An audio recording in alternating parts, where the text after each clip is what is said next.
Hello friends, मैं उमाकांत दीक्षित आप सबका आपके अपने चैनल कॉन्सेप्चुअल क्लासेस में स्वागत करता हूं। पढ़ने पढ़ाने की इस क्रम में हम लोगों ने ट्रिग्नोमेट्री की सीरीज स्टार्ट की थी, जिसका पार्ट 1 हम लोग डिस्कस कर चुके हैं। पार्ट 1 में आपने देखा था कि हम लोगों ने बिल्कुल बेसिक से स्टार्ट किया था, जहां हमने सीखा था राइट एंगल ट्रायंगल के बारे में और पाइथागोरस थ्योरम क्या अप्लाइड होती है, ट्रिपलेट क्या होते हैं, इन सब के बारे में हमने समझा था। मैंने कहा था कि भाई जो पढ़ा है पार्ट 1 में उसी पर बेस क्वेश्चन बनने स्टार्ट हो जाएंगे। तो आज जो श्रृंखला होगी, आज जो पार्ट 2 होगा वो उस कल का पढ़ा हुआ, जो पार्ट 1 का पढ़ा हुआ कॉन्सेप्ट, उस कॉन्सेप्ट पर बेस क्वेश्चन मैं आज कराने वाला हूँ। और आप देखेंगे कि कितने अच्छे अच्छे क्वेश्चन हैं, बढ़िया क्वेश्चन लेके आया हूँ मैं आपके लिए। और ये क्वेश्चन सॉल्व करेंगे जब, तो आप देखना कि भाई जो हम लोगों ने सीखा है कॉन्सेप्ट, वो कॉन्सेप्ट कितना बेनिफिशियल है हम लोगों के लिए। क्लियर है इतनी बात? तो आगे बढ़ने से पहले चैनल सब्सक्राइब करना ना भूलें और देखते हैं हम लोग जो क्वेश्चन लिखा हुआ है बोर्ड पर, इसको सॉल्व कैसे करना है। देखिए क्वेश्चन जो दिया गया है, क्वेश्चन दिया गया है कि हमें sin 17 की वैल्यू दी गई है। sin 17 हमसे कहा गया कि x/y होगा। हमसे पूछा जो गया है वो पूछा गया sec 17 माइनस sin 73। क्लियर है इतनी बात? तो एक चीज़ देखिए, जो गिवन वैल्यू है इससे ही हमें क्वेश्चन सॉल्व करना होगा। और जो कल मैंने सीखा था, देखना आज वो कितना अप्लाइड होगा यहाँ पर। पहली चीज़ आप हमें ये बताइए कि हमने सीखा था ट्रिग्नोमेट्रिक रेशियो के बारे में। हमने बताया था कि साइन थीटा अगर आपको निकालना हो तो साइन थीटा का मान क्या होता है। तो जो हिंदी वाले हैं वो कहते हैं लाल बटे कक्का से क्या निकलता है, लंब बटे कर्ण। ठीक है, और लंब को इंग्लिश में क्या कहते हैं, पी, और कर्ण को क्या कहते हैं, एच, यानी पी बाई एच होता है। साइन थीटा की वैल्यू क्या होती है, पी बाई एच होती है।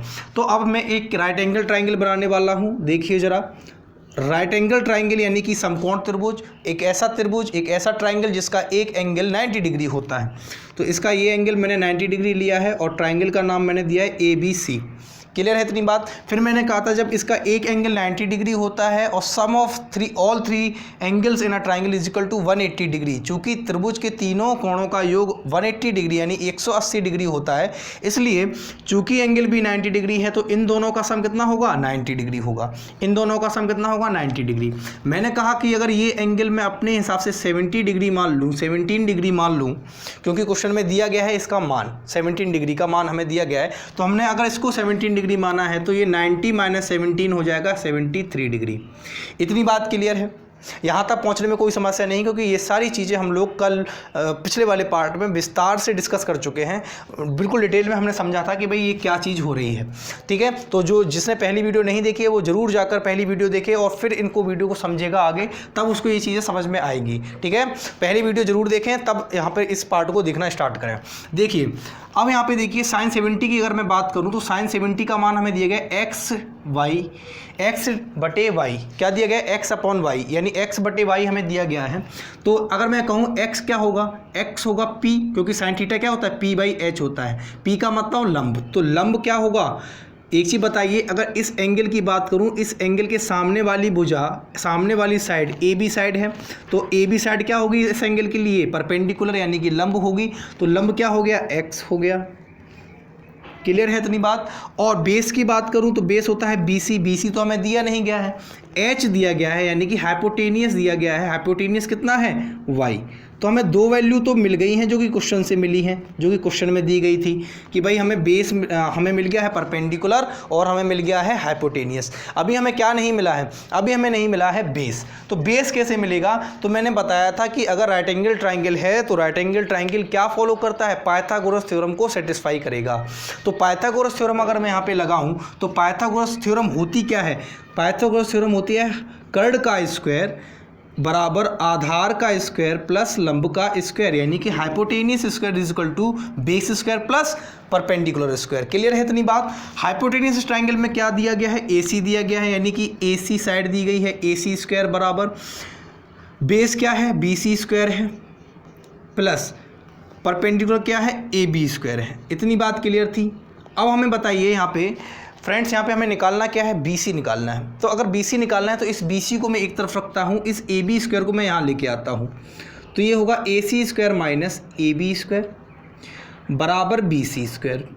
अब BC निकालना है तो मैं क्या लूँगा, अंडर रूट लूँगा। अंडर रूट के अंदर क्या आएगा, AC square minus A B square. ये मैं पहला क्वेश्चन कर रहा हूँ इसलिए मैं सारी चीज़ें आपको बता रहा हूँ, अदरवाइज जब आप इसकी प्रैक्टिस कर लोगे तो ये क्वेश्चन आप इस कॉन्सेप्ट पर सीधा पहुँचेंगे। क्लियर बात है, इतनी समझ में आ रही हैं चीज़ें। देखिए ज़रा, अब मुझे पता है कि भाई बी सी का मान मुझे निकालना है और ए सी की वैल्यू मुझे दी गई है, ए बी की वैल्यू मुझे पता है, तो मैं बी सी की वैल्यू निकाल लूँगा। क्या होगी? बी सी की जो वैल्यू होगी वो होगी अंडर रूट के अंदर Y square minus X square. इतनी बात क्लियर है। हमें यहाँ से बेस मिल चुका है, ट्राइंगल का बेस जो आया है वो आया है अंडर रूट के अंदर Y square minus X square. इतनी बात क्लियर है। अब एक चीज़ बताइए, अब आपके लिए क्या कोई कठिन रह गया सेक 17 और साइन 73 का मान निकालना? अब इनकी वैल्यू निकालना हमारे लिए बिल्कुल आसान काम रह गया है, चुटकियों का काम रह गया है इनकी वैल्यू निकाल के इनको माइनस करने का। देखिए कैसे, अगर मैं सेक 17 की बात करूं तो मुझे ये पता होना चाहिए कि सेक की अगर मैं बात करता हूं तो सेक थीटा होता क्या है? सेक थीटा होता है h बाई बी, यही होता है, h बाई बी होता है। ठीक है, h का मतलब कर्ण और b का मतलब आधार, कर्ण बटे आधार होता है। एक चीज़ देखिए, कर्ण यहाँ पे क्या है? y है, आधार यहाँ पे क्या है? अंडर रूट के अंदर Y square minus X square. क्यों? क्योंकि अभी मैं जो बात कर रहा हूँ वो सेक 17 की बात कर रहा हूँ। सेक 17 के लिए तो यहाँ पे लंब यही रहेगा, परपेंडिकुलर तो यही रहेगा। ठीक है, तो बेस क्या हो गया? BC हो गया और कर्ण हाइपोटेनियस क्या हो गया? AC हो गया। तो AC की वैल्यू दी गई है आपको y, तो अगर मैं यहाँ पे बात करूँ सेक 17 डिग्री की, तो सेक 17 डिग्री की बात करूं तो इस ट्रायंगल में हाइपोटेनियस क्या है? साइड AC है और बेस क्या है? साइड BC है। तो जब AC और BC दोनों के मान मुझे पता है, दोनों की वैल्यू पता है, तो सेक 17 कितना निकलेगा? सेक 17 निकलेगा y divided by under root के अंदर Y square minus X square. इतनी बात क्लियर है। इतनी बात क्लियर है कि भाई यहाँ से सेक 17 का मान कैसे निकाला है आपने। ये सारी चीज़ें हम लोगों ने क्लियर की थी कि भाई ये h बाई बी कैसे आ रहा है, ये p बाई एच कैसे आ रहा है, ये सारी चीज़ें आपको पता है। सबका सब मैंने पहले वाले पार्ट में क्लियर किया है। इसलिए या इस वीडियो को देखने से पहले अगर इस वीडियो में कुछ समझ में नहीं आता है, आपका बेस थोड़ा कमज़ोर है, तो आप जाके प्लीज़ पहला वीडियो ज़रूर देखें। पहला वीडियो देखेंगे तभी आपको वहाँ से कॉन्सेप्ट क्लियर होगा और तब आप यहाँ पर आके थोड़ा कंफर्टेबल फील करेंगे। क्लियर है इतनी बात? तो सेक 17 की वैल्यू पता चल चुकी है, y अपॉन अंडर रूट के अंदर Y square minus X square होगी। क्लियर है इतनी बात? देखिए फ्रेंड्स, अब मुझे वैल्यू जो निकालनी है वो निकालनी है साइन 73 की वैल्यू निकालनी है। साइन 73 की वैल्यू जब आप निकालोगे तो आप देखिए एंगल कौन सा हो गया है? एंगल हो गया है 73 डिग्री। मैंने बताया था कि अगर जिस एंगल की बात करोगे उसके सामने वाली साइड क्या हो जाती है? उसके लिए परपेंडिकुलर हो जाती है। तो अगर 73 वाली डिग्री की बात करोगे तो इस एंगल के लिए जो साइड BC होगा वो इसका क्या कहलाएगा? परपेंडिकुलर कहलाएगा। और साइन थीटा क्या होता है? परपेंडिकुलर डिवाइडेड बाई हाइपोटेनियस, यानी कि लंब बटे कर्ण। लंब बटे कर्ण 73 डिग्री के लिए लंब क्या होगा? भुजा BC होगी। क्लियर है इतनी बात? और कर्ण कभी बदलता नहीं है। इन दोनों एंगल के लिए कर्ण यानी कि हाइपोटेनियस हमेशा एक ही रहता है। क्या है? AC। तो अगर मैं यहाँ से निकालना चाहूँगा साइन 73 की वैल्यू, तो साइन 73 क्या होगा? साइन 73 होगा अंडर रूट के अंदर Y square minus X square divided by किसके? डिवाइडेड बाई y, क्योंकि AC की वैल्यू क्या थी? y थी। इतनी बात क्लियर है। अब देखिए दोनों वैल्यू आपको पता चल चुकी हैं। अब आपको सिर्फ क्या करना है? आपको सिर्फ माइनस करना है। इन दोनों वैल्यूज़ को आपस में माइनस करना है, बस इतना ही काम हमारा रह गया है। तो चलिए देखते हैं, माइनस करते हैं। देखिए सेक 17 की वैल्यू जो निकली थी वो निकली थी y अंडर रूट के अंदर Y square minus X square. Clear है इतनी बात? माइनस साइन 73 की जो वैल्यू निकली है वो निकली है अंडर रूट के अंदर Y square minus X square divided by Y. Clear है इतनी बात? अब देखिए घटाना हमें पता है कैसे घटाना है, इनको सब्ट्रैक्ट कैसे करना है कि भाई इनका एलसीएम लेंगे। जब आप एलसीएम लोगे तो एलसीएम क्या आएगा? एलसीएम आएगा वाई अंडर रूट के अंदर Y square minus X square, ये पूरा एलसीएम आएगा। तो जब इस पूरे को एलसीएम लोगे तो एलसीएम तो आपका ये हो गया। क्लियर है इतनी बात?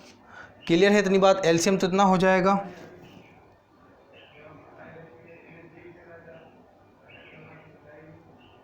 देखिए फ्रेंड्स, जब एलसीएम लेंगे तो एलसीएम इसका क्या आएगा? वाई अंडर रूट के अंदर Y square minus X square.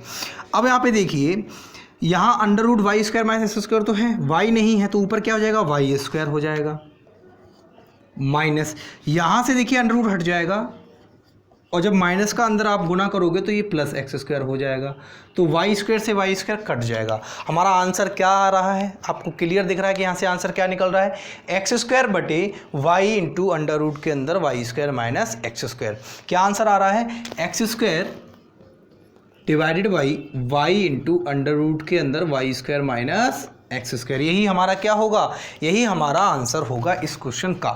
तो देखिए, मैं ये क्वेश्चन देखने में आपको बड़ा लग रहा होगा, लेकिन मैंने इस क्वेश्चन को लिया क्यों है ये आप समझ लीजिए। इस क्वेश्चन को लेने का सिर्फ और सिर्फ एक ही मकसद था, एक ही एम था, एक ही गोल था, वो ये था कि कल जो हमने सीखा है, कल जो कुछ भी हमने 22 मिनट की या 23 मिनट की वीडियो में जो कुछ भी सीखा था, उसको मैं आपको बताऊं कि वो कितना इंपॉर्टेंट है हमारे लिए जब इस टाइप के क्वेश्चन आपके सामने होंगे। देखिए, ये क्वेश्चन ऐसा नहीं है कि ये किसी स्पेशल एग्ज़ाम के लिए बना है, ये क्वेश्चन बिल्कुल कॉमन क्वेश्चन है और ये क्वेश्चन किसी भी एग्ज़ाम में आपसे पूछा जा सकता है।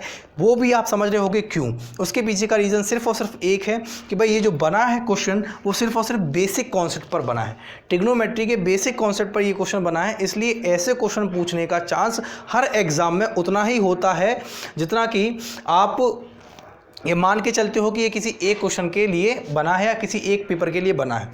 ये सभी के लिए, सभी एग्ज़ाम के लिए एक क्वेश्चन कॉमन कॉन्सेप्ट होता है और इस कॉमन कॉन्सेप्ट को लेकर एग्ज़ाम में कई बार क्वेश्चन पूछा जाता है। ठीक है, देखिए, मैं अगर एक बार डिस्कस करना चाहूँ मोटे मोटे तौर पर तो मैं एक बार और समझा दे रहा हूँ इसको। बाकी मैं ये मान के चल रहा हूँ कि अगर आपने पहला वाला वीडियो देखा है तो मुझे पूरा विश्वास है कि आपको ये क्वेश्चन समझने में कोई परेशानी नहीं होगी, क्योंकि सारी की सारी चीज़ें मैंने कल यानी कि पिछले वाले पार्ट में डिस्कस कर रखी हैं। इसलिए इस वीडियो को देखने से पहले अगर कोई समस्या आती है तो आप प्लीज़ पहला वीडियो ज़रूर देखें, ट्रिग्नोमेट्री पार्ट 1। ठीक है, देखिए, मैं एक बार डिस्कस कर देता हूं। मैंने ये कहा कि साइन 17 की वैल्यू हमें दी गई है एक्स बाई वाई, यानी कि एक्स बटे वाई हमें वैल्यू दी गई है किसकी, साइन 17 की। क्लियर है, हमसे पूछा गया सेक 17 माइनस साइन 73। हमसे पूछा गया है सेक 17 को घटा के साइन 73 की वैल्यू से घटा देना है और जो माना है वो हमें बताना है। तो हमें करना क्या था, देखिए, हमें पता है कि भाई साइन थीटा की जो वैल्यू होती है वो होती है लंब बटे कर्ण, यानी कि p by H, perpendicular divided by hypotenuse. अब जो ट्रिग्नोमेट्रिक रेशियो हैं वो सभी किस पर डिपेंड होते हैं, वो सभी डिपेंड होते हैं राइट एंगल ट्राइंगल पर। राइट एंगल ट्राइंगल की बात की जाए तो कि ऐसा ट्राइंगल जिसका कोई एक एंगल 90 डिग्री होता है। ठीक है, बाकी दो एंगल का सम कितना हो जाएगा, 90 डिग्री हो जाएगा, क्योंकि त्रिभुज के तीनों कोणों का योग कितना होता है, 180 डिग्री होता है। Sum of 3 angles in a triangle is equal to 180 degree. Clear है, तो वही चीज़ मैंने करना था। मैंने क्या किया कि 17 डिग्री चूंकि दिया गया है तो मैंने 17 डिग्री को यहाँ पे लिया है। और ये कॉन्सेप्ट हम लोग बिल्कुल अच्छी तरीके से कल सीखे थे पिछले वाले पार्ट में कि भाई एंगल के सामने वाली जो साइड होती है वो हमेशा क्या होती है, परपेंडिकुलर होती है। क्लियर थी इतनी बात, तो ये हो जाएगी परपेंडिकुलर। जब ये परपेंडिकुलर है तो ये इसके लिए बेस है और ये इसके लिए हाइपोटेनियस है। हमें हाइपोटेनियस की वैल्यू दी गई थी साइन की वैल्यू में, साइन की वैल्यू जो दी गई है उससे हमें हाइपोटेनियस पता चल गया और परपेंडिकुलर पता चल गया, लेकिन क्या नहीं पता चला, बेस पता नहीं चला। बेस के लिए हमने क्या किया, बेस के लिए हमने यहाँ पे लगाई है पाइथागोरस थ्योरम। पाइथागोरस थ्योरम क्या होती है, hypotenuse square is equal to base square plus perpendicular square, यानी कर्ण का स्क्वायर बराबर आधार का स्क्वायर प्लस लंब का स्क्वायर। उसको लगाने के बाद हमें यहाँ से साइड BC की वैल्यू पता चली है। जब साइड BC की वैल्यू हमें पता चल गई तो देखिए आपको ट्रायंगल में ऐसी कोई साइड नहीं है जिसका मान आपको नहीं मालूम है। अब यहाँ पे आप 73 की वैल्यू पूछी जाए तो भी आप निकालने के लिए बिल्कुल फ्री हैं, और 17 पूछा जाए तो भी आप निकालने के लिए बिल्कुल फ्री हैं। हमसे पूछा गया है सेक 17, सेक 17 निकालने के लिए हमें पता है सेक थीटा जो होता है वो होता है h बाई बी, यानी कि कर्ण बटे आधार है, hypotenuse divided by base. Hypotenuse 17 degree के लिए क्या था, वाई। हाइपोटेनियस तो कभी चेंज होता नहीं है, चाहे 73 डिग्री की बात की जाए चाहे 17 की बात की जाए। बेस क्या था, बेस था इसके लिए under root Y square minus X square. ऐसे ही जब साइन 73 डिग्री की बात करेंगे तो देखिए 73 डिग्री एंगल के लिए जो साइड BC होगी ट्राइंगल की वो क्या हो जाएगी इसके लिए अब परपेंडिकुलर। तो जब ये परपेंडिकुलर है इसके लिए तो ये क्या हो जाएगी इसके लिए बेस। तो जब हमने यहाँ पे लगाया है 73 डिग्री का मान क्या निकल के आया था, under root Y square minus X square divided by Y. अब हम यहाँ पे सॉल्व करेंगे और हमारा आंसर आ जाएगा जाएगा x² / -x²। कैसा लगा ये क्वेश्चन कमेंट करके जरूर बताएं। चलिए हम लोग आगे बढ़ते हैं, अगला क्वेश्चन लेके आते हैं। बेहतरीन क्वेश्चन आने वाले हैं इस कॉन्सेप्ट पर, और ये कॉन्सेप्ट आज आपको बिल्कुल क्लियर हो जाएगा। ठीक है, तो पहली वीडियो जरूर देखें। जिसने पहली वीडियो नहीं देखी है, पहली वीडियो देखने के बाद जब ये वीडियो देख लेंगे तो आपको ये कॉन्सेप्ट बिल्कुल क्लियर हो जाएगा। और आप यकीन मान के चलिए ट्रिग्नोमेट्री में जो बेसिक क्वेश्चन बनते हैं वो सभी इसी कॉन्सेप्ट पर बनते हैं। इसके लिए आप समझ के चलिए कि कम से कम 50% सिलेबस तो जो ट्रिग्नोमेट्री का होता है वो इसी बेसिक कॉन्सेप्ट पर डिपेंड होता है। ट्रिपलेट के लिए राइट एंगल ट्राइंगल पर बेस्ड और इन एंगल पर बेस्ड। क्लियर है इतनी बात? आगे बढ़ते हैं, अगला क्वेश्चन लाने वाले हैं हम लोग, तैयार रहिए इसके लिए। देखिए फ्रेंड्स, सेम उसी कॉन्सेप्ट पर बेस्ड जिस कॉन्सेप्ट पर मैंने पिछला क्वेश्चन किया था, सेम उसी तरीके से मैंने दूसरा क्वेश्चन लाया हूँ। इस बोर्ड पे लिखा हुआ है, बस केवल क्या बदला हुआ है, मान बदला हुआ है। देखिए जरा, कोसेक 37 की वैल्यू हमें दी गई है 1/b, यानी कि कोसेक 37 का मान हमें दिया गया है 1/b। इसका देने का मतलब क्या है? इसके देने का मतलब ये है, एक तो हमें पता चल गया कि भाई एक 37 डिग्री है, एक 53 डिग्री है। इन दोनों का सम अगर आप देखोगे 53 और 37 को जब आप जोड़ोगे तो मिलेगा 90 डिग्री, और एक राइट एंगल ट्रायंगल में अपने आप में 90 डिग्री होता ही है। तो हम यहाँ से समझ चुके हैं कि ये कॉन्सेप्ट क्या है, कि मैं एक राइट एंगल ट्रायंगल बनाऊँगा। ट्रायंगल का नाम मैंने दे दिया ABC, एंगल B 90 डिग्री है। ठीक है, अगर मैं एंगल C यानी कि कोण C को 37 डिग्री मानूं तो ये एंगल अपने आप में 90 - 37 होगा। 90 - 37 कितना निकल के आएगा? 53 डिग्री, यानी कि 53 डिग्री निकल के आएगा। इतनी बात क्लियर है? सेम पिछले क्वेश्चन की तरीके से है, जो कॉन्सेप्ट हमने सीखे थे उसी कॉन्सेप्ट पर बेस क्वेश्चन चल रहे हैं। अब देखिए यहाँ पे कोसेक 37 का मान दिया गया है, और हमें पता है कोसेक थीटा अगर पूछा जाए आपसे, कोसेक थीटा होता है h/p। क्या होता है? h/p होता है। h का मतलब होता है हाइपोटेनियस और p का मतलब होता है लंब, यानी कि परपेंडिकुलर। तो हाइपोटेनियस क्या हो गया यहाँ पे? हाइपोटेनियस तो हो गया 1, और p यानी परपेंडिकुलर हो गया। इस एंगल के लिए परपेंडिकुलर कौन सी साइड होगी? साइड AB, यानी कि b। तो ये दो मान तो हमें मिल गए। अब एक चीज़ बताइए, बेस कैसे निकलेगा? बेस निकलेगा आपका जब हम लगाएंगे पाइथागोरस थ्योरम। पाइथागोरस थ्योरम क्या होती है? AC² = AB² + BC²। अब BC का मान हमें निकालना है, तो मैं डायरेक्ट करूँगा। BC का मान कैसे निकलेगा? AC² - AB², इसका √। यही निकलेगा। अभी पिछले क्वेश्चन में किया था, सेम उसी तरीके से है। AC का मान हमें दिया कितना है? 1 है, और AB का मान कितना है? B है, तो 1 - B²। ये क्या निकला? BC।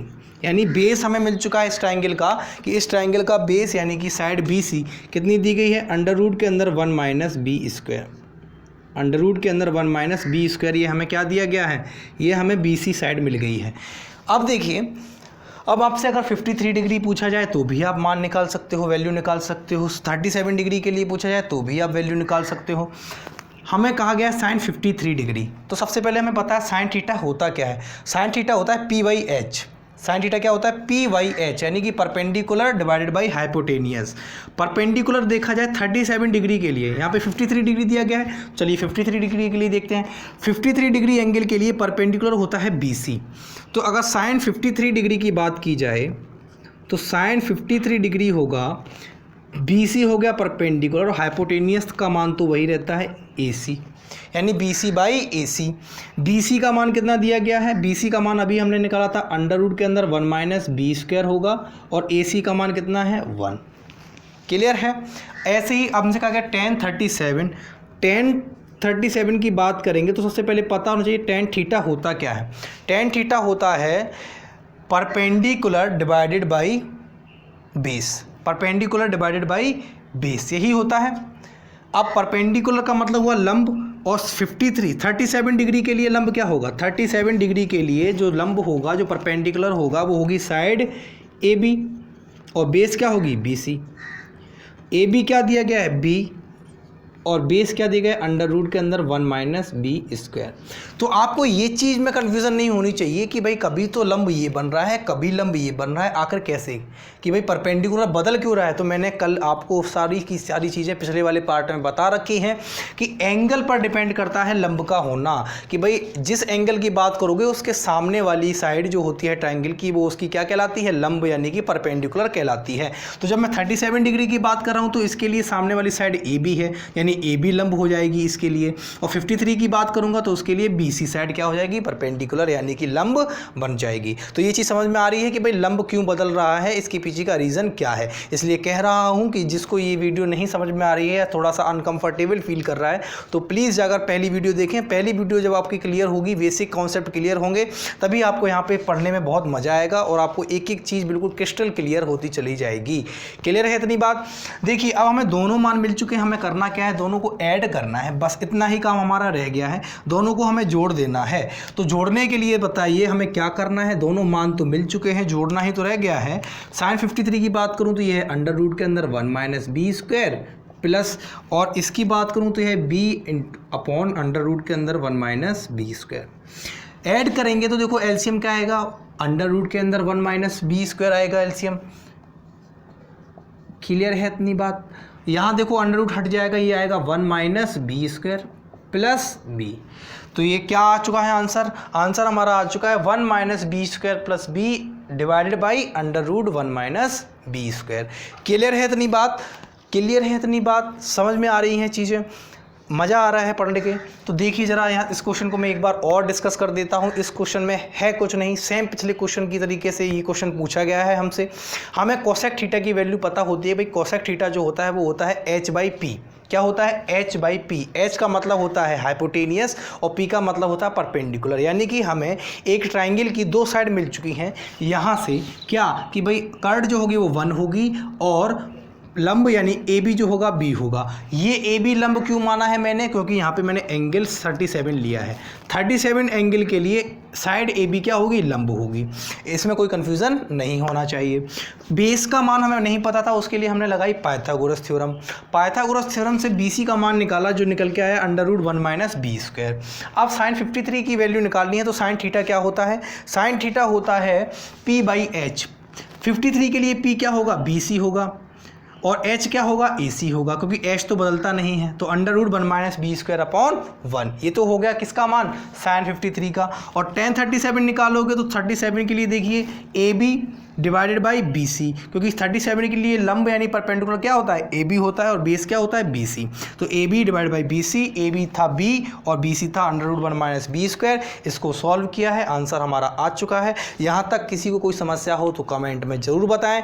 चलिए हम लोग आगे बढ़ते हैं अगले क्वेश्चन के साथ। अभी हमने जो कल का कॉन्सेप्ट सीखा उसी कॉन्सेप्ट पर क्वेश्चन कर रहे हैं और इसकी प्रैक्टिस करके इसको हम लोग मजबूत कर लेंगे। क्लियर है इतनी बात, पढ़ते हैं आगे, रहिए तैयार।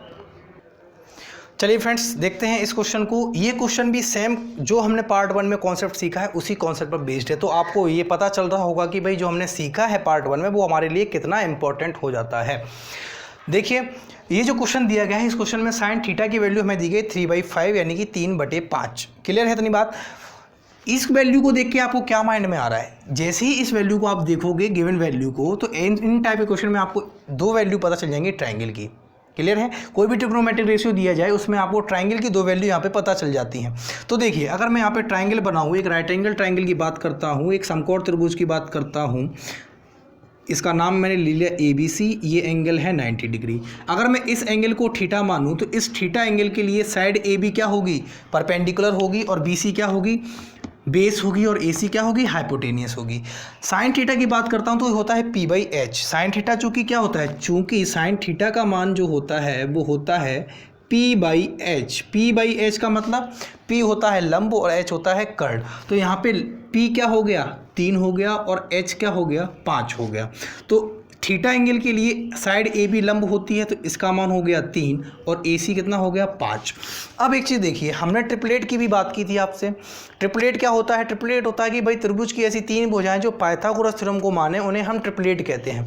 तो वही चीज़ यहाँ पे देखो जरा कि अगर ये 3 है और ये है 5, तो एक ट्रिपलेट मैंने कल आपको बताया था 3, 4, 5 एक ट्रिपलेट होता है। एक ट्रिपलेट क्या होता है, एक ट्रिपलेट होता है ये ट्रिपलेट होता है 3,4,5। 3,4,5 ट्रिपलेट कैसे बना है कि भाई अगर 3 के स्क्वायर और प्लस 4 के स्क्वायर की बात की जाए तो ये बराबर होता है 5 के स्क्वायर के। तो ट्रिपलेट का कॉन्सेप्ट आपको पता है कि भाई ये कॉन्सेप्ट क्या है कि ये आपकी पाइथागोरस थ्योरम अप्लाइड हो रही है, सेटिस्फाई कर रही है, इसलिए ये ट्रिपलेट बन जाते हैं।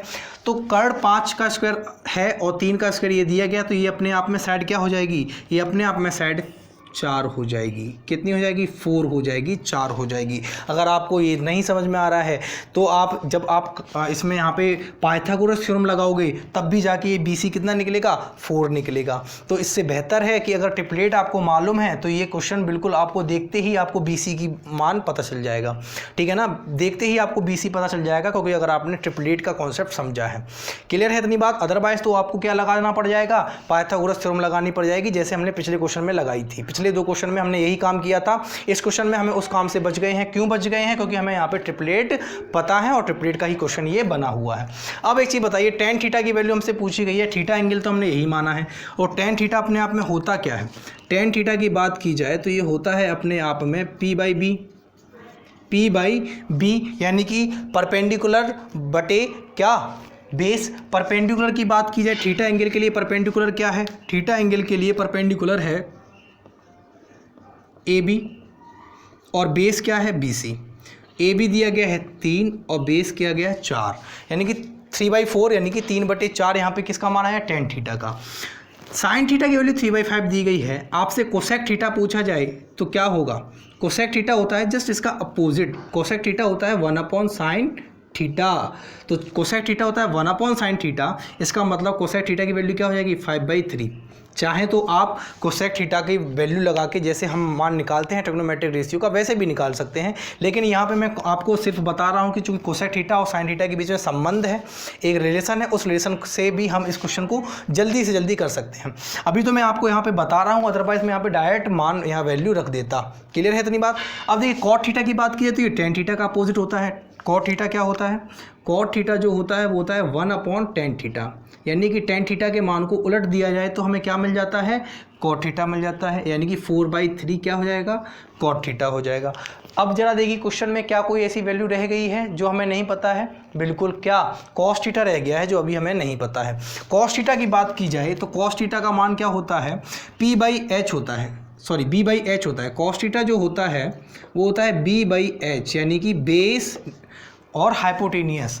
बेस क्या है थीटा एंगल के लिए, 4, यानी कि BC, और H क्या है, AC। तो कॉस थीटा यहाँ से निकाल लोगे, कॉस थीटा कितना निकलेगा, 4/5। कॉस थीटा कितना निकलेगा, तो कॉस थीटा यहाँ से देखिए फ्रेंड्स कितना निकला है, 4/5, यानी कि 4/5। अब देखिए जो क्वेश्चन में हमसे पूछा गया था वो सारे मान हमें पता है। tan थीटा कितना है, 3/4 है, कोसेक थीटा कितना है, 5/3 है, कॉट थीटा कितना है, 4/3 है, और कॉस थीटा कितना है, 4/5। इतनी बात क्लियर है। अब मुझे सिर्फ ये वैल्यू उठा के वहाँ पे रख देनी है और इसका सॉल्व कर लेना है। तो देखिए जरा, tan थीटा की बात करें तो ये आया था 3/4, प्लस कॉस थीटा की बात करें तो ये निकला है 4/5, डिवाइडेड बाई कॉट थीटा की बात करोगे तो ये था 4/3, प्लस, और अगर कोसेक थीटा की बात की जाए तो ये था 5/3। इतनी बात क्लियर है? तो जब इतनी बात क्लियर है तो देखिए जरा, ऊपर एलसीएम लेके सॉल्व करोगे तो ऊपर एलसीएम आएगा 20 और यहाँ हो जाएगा 5 × 15 प्लस 4 × 16। नीचे एलसीएम लोगे तो सिर्फ 3 ही एलसीएम आएगा, क्योंकि दोनों तरफ 3 है अपॉन में। ऊपर हो जाएगा 4 और 5 को जोड़ के 9। 3 से 9 को काटोगे कितनी बार काटेगा, 3 बार। क्लियर है इतनी बात? इसकी कैलकुलेशन में कोई समस्या हो तो बताइए। इसकी कैलकुलेशन में मुझे नहीं लगता है कोई समस्या आपको होगी।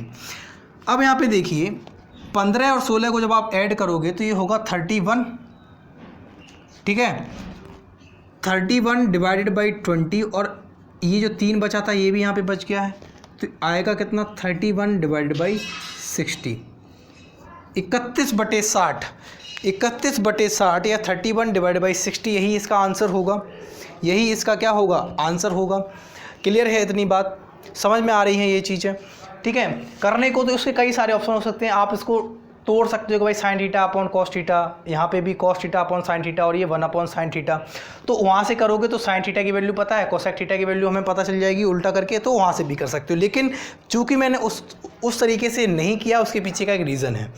मैंने इस क्वेश्चन को किसी और तरीके से नहीं किया है, उसके पीछे का सिर्फ और सिर्फ इकलौता एक रीज़न है कि जो मैंने पार्ट 1 में सीखा है उस पार्ट 1 पर बेस्ड तरीके से मैं इस क्वेश्चन को कराऊं, जिससे कि आपकी प्रैक्टिस बहुत अच्छी प्रैक्टिस हो जाए और आपके माइंड में ये सारे कॉन्सेप्ट बिल्कुल एकदम तरीके से घर कर जाएं और एकदम समझ में आ जाए, हर एक चीज़ क्रिस्टल क्लियर हो जाए आपके लिए। तो उसी तरीके से मैंने इस क्वेश्चन को भी किया है। आप देख सकते हो कोई परेशानी आपको नहीं होगी। सिर्फ और सिर्फ यहाँ पर एक जो नई चीज़ मिली है वो है ट्रिपलेट, और ट्रिपलेट के बारे में मैंने आपको पिछली वीडियो में सब कुछ बता दिया था, तो ये भी आपके लिए नया नहीं था कुछ, क्योंकि इसके बारे में भी मैं डिस्कस कर चुका हूँ।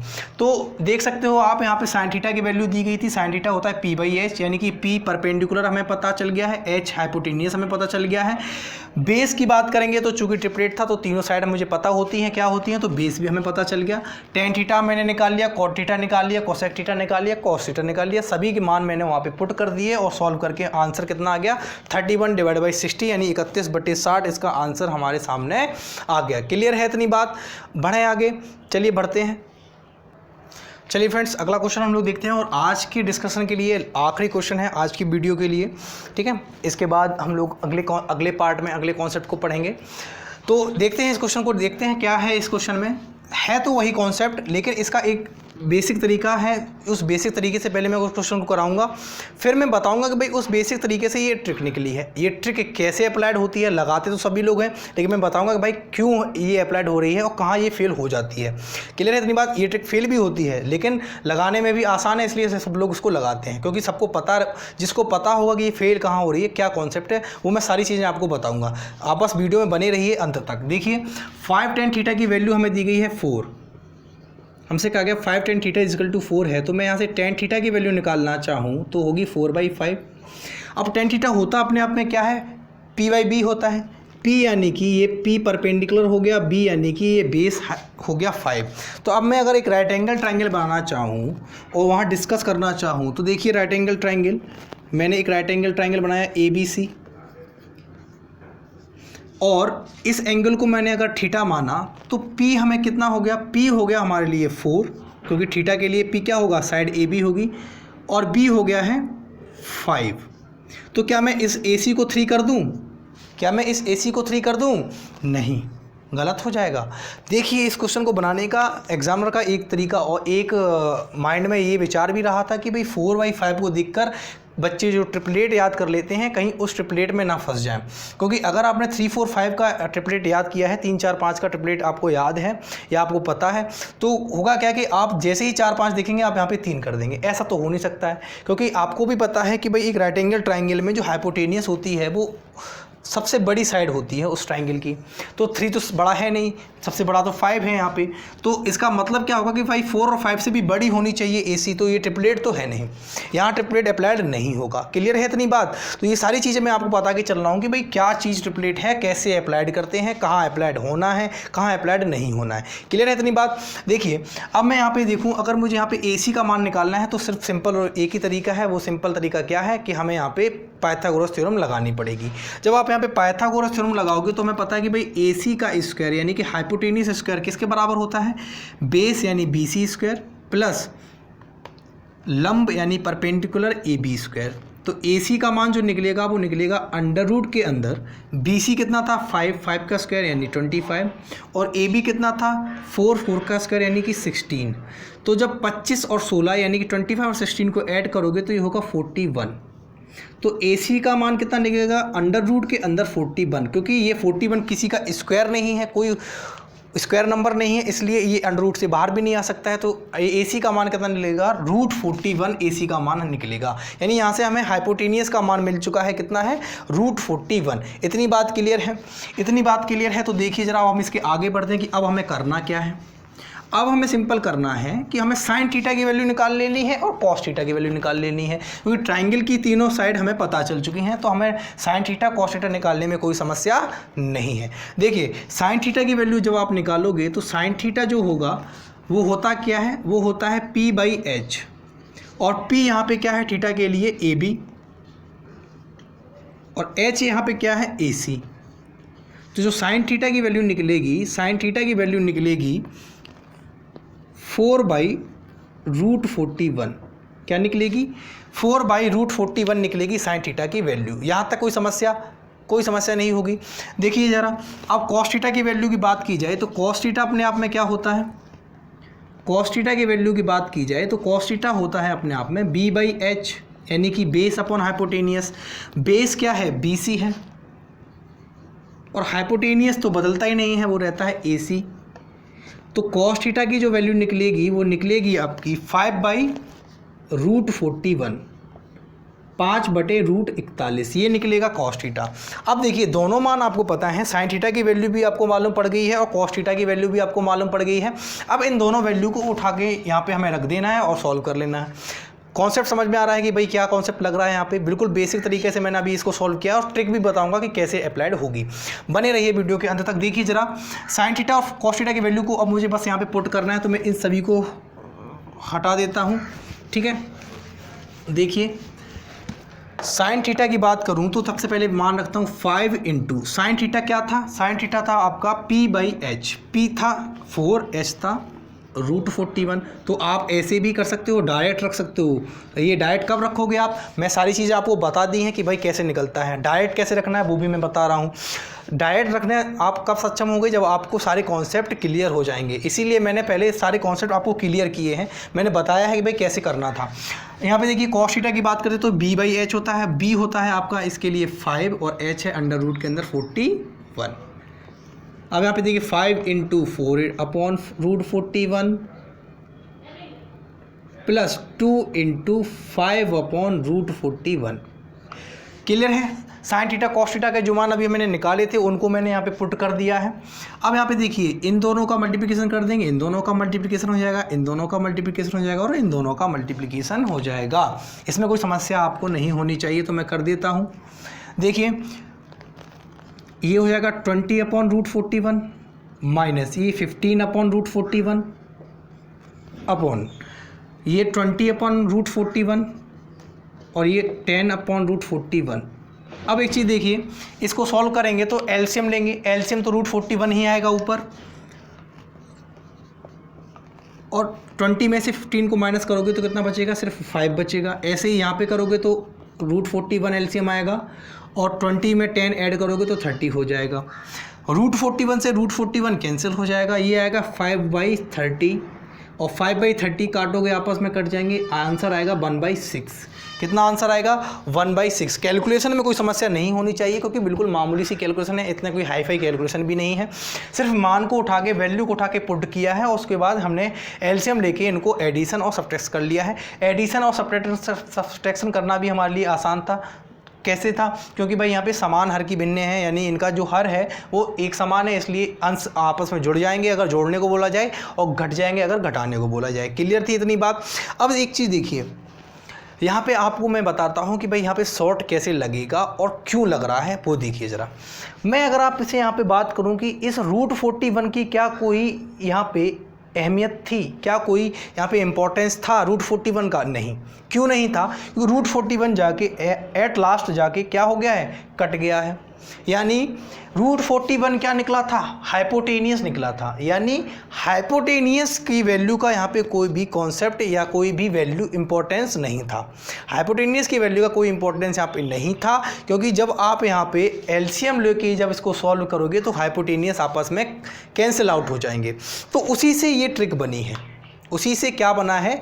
ये ट्रिक बना है कि चूंकि यहाँ पे हाइपोटेनियस का कोई कॉन्सेप्ट ही नहीं लागू होता है तो हमें ज़रूरत ही नहीं है इतने बड़े क्वेश्चन को सॉल्व करने की। ठीक है ना? चूंकि हमें हाइपोटेनियस की वैल्यू की कोई इंपॉर्टेंस नहीं है, एट लास्ट आके वो कट जाना है, इसलिए कोई ज़रूरत नहीं है इस इतने बड़े कॉन्सेप्ट को सॉल्व करने की। फिर मैं डायरेक्ट इसको सॉल्व करूँगा और वो कैसे सॉल्व होगा देखिए ज़रा। डायरेक्ट यानी कि ट्रिक लगाएगी, यहाँ पे क्या ट्रिक लग रही है और कैसे लग रही है वो मैं एक बार फिर डिस्कस कर देता हूँ कि ट्रिक क्यों लग रही है यहाँ पे। देखिए साइन थीटा की अगर मैं बात करूँ तो साइन थीटा जो होता है वो होता है p/h और कॉस थीटा जो होता है वो होता है b/h। तो ऊपर देखो, ऊपर p - b अपॉन h आ जाएगा और नीचे देखोगे तो P plus B upon H आ जाएगा। इतनी बात क्लियर हो रही है। एच का मतलब हाइपोटेनियस।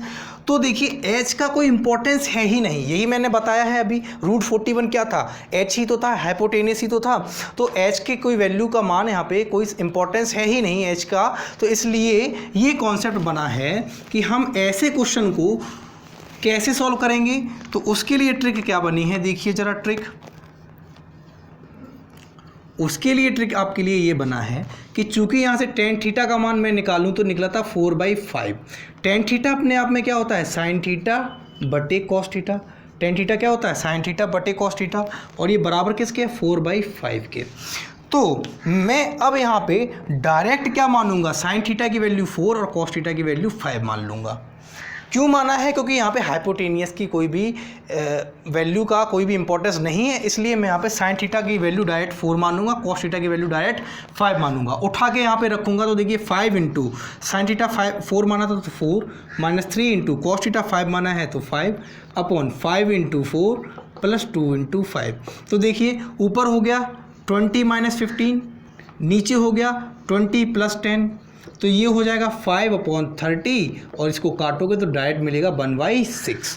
तो ये समझ में आ रहा है कि आंसर में देखो कोई परिवर्तन नहीं है, सेम वही आंसर निकल रहा है 1/6। कैसे निकला है, क्यों ट्रिक लगी है, क्या कॉन्सेप्ट है इस ट्रिक के पीछे, वो सारी चीज़ें मैंने आपको डिस्कस की हैं और सभी कॉन्सेप्ट मैंने एकदम से क्लियर आपको की हैं। आई होप आपको एक वीडियो बहुत अच्छी लगी होगी। कमेंट ज़रूर करें, बताएं, अपने विचार बताएं हमें कि भाई क्या इसमें कन्फ्यूज़न है, आपको कोई कन्फ्यूज़न है तो ज़रूर बताएं, मैं आपके कन्फ्यूज़न को वहीं पर सॉल्व करूंगा।